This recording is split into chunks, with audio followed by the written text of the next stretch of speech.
Hello everyone, and welcome to another video. In this particular video, I have prepared a speech. Now, I am not a government official, and I do not have a prompter, so I'll be reading my speech off of my iPad, and from there, I hope that this essentially creates conversation in each of you. Now, in our modern day civilized Western world, we are actively seeing one particular paradox: the freedom to individualism in a leftist communist society. Now, what might that look like? In understanding this, here's an example. In a question asking, "What is a woman?" we now find the answer is anyone who identifies as a woman. Why might this definition lead to individualism? Essentially, the argument is a woman is not just one person. There are many different women who sound, behave, dress different, and express differently, which in this argument, we can actively find that based on individual differences, the collective whole group definition now no longer has a meaning. It is simply based on individual experience or self-expression. Now, speaking of self-expression, every single individual person is different, right? We all sound, act, dress different, and express differently, etc. But in this particular rhetoric, in the individualistic self-expression, we can find that a generalized term for a collective whole now means a generalized term for each individual, which based on each separate individual, the collective definition changes based on every single individual according to this particular, you could say, mindset. Now, if based on different expression, we can grant individuals greater freedoms to self-express, right? Well, it depends who gets the right to self-express and who does not. Because self-expression in individualistic communist society is essentially a false hope, a paradox.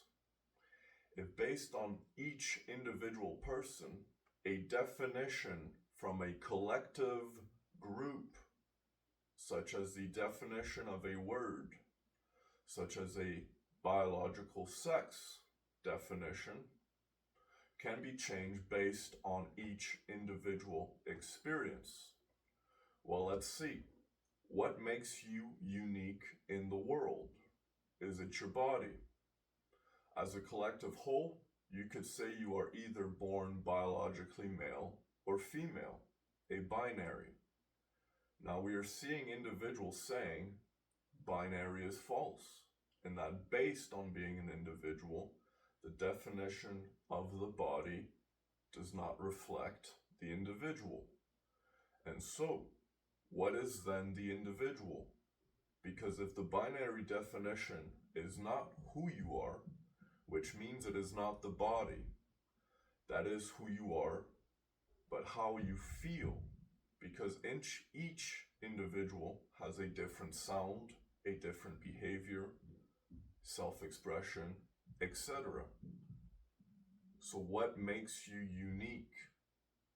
Could you say in your experience, your soul or your mind is what essentially makes you a unique individual? Is that a fair statement that based on each individual mind results in each an individual self-expression?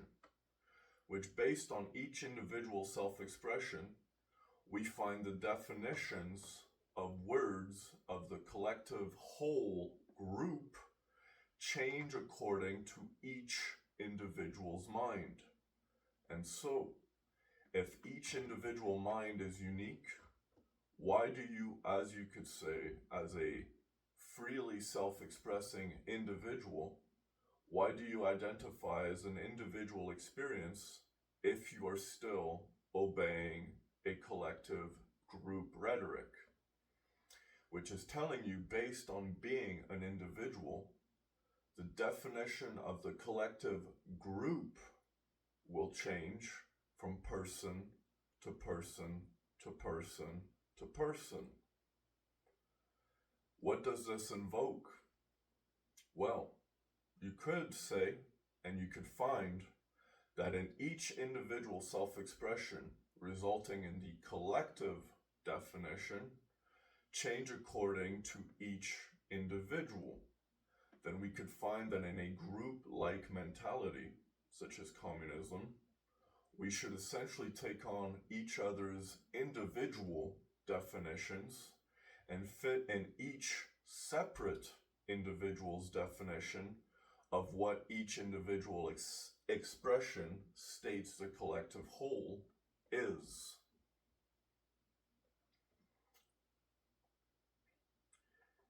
And that is what each individual states their definition is.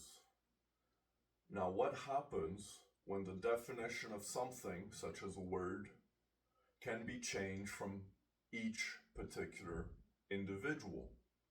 Well, it loses its meaning, because it is no longer representing the overall, the majority, but is now biased to you being an individual, such as an individual, you are a minority to the rest. You are an individual to the overall rest.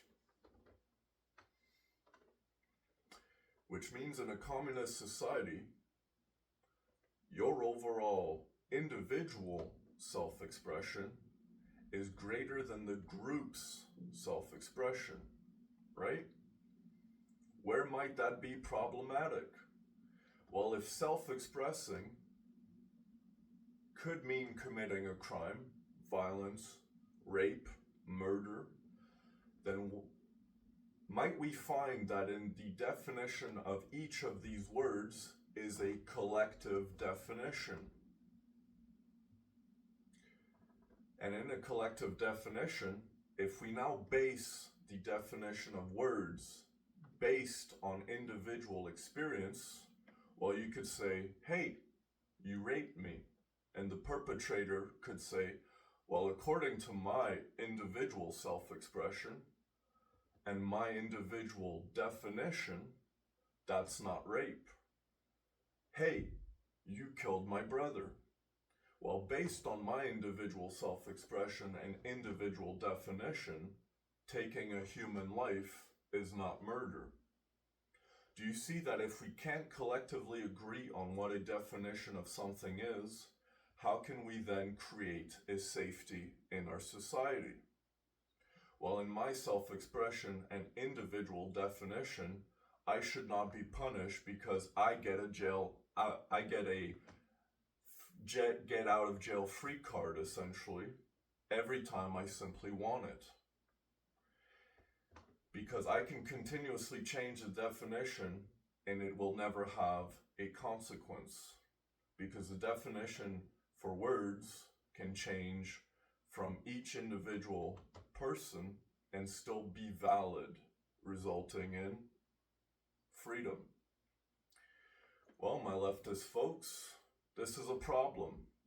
Because if we can't collectively agree on a definition of a word resulting in who you are and your individual self-expression, which then denies the definition of the collective whole group, then where can we then create laws from? Because if the definition of words can be changed according to each individual, then nothing is essentially a crime, right? If my definition of a crime is different from yours, is it still a crime? Well, no, because apparently the definition of your self-expression can change from each individual and is accepted.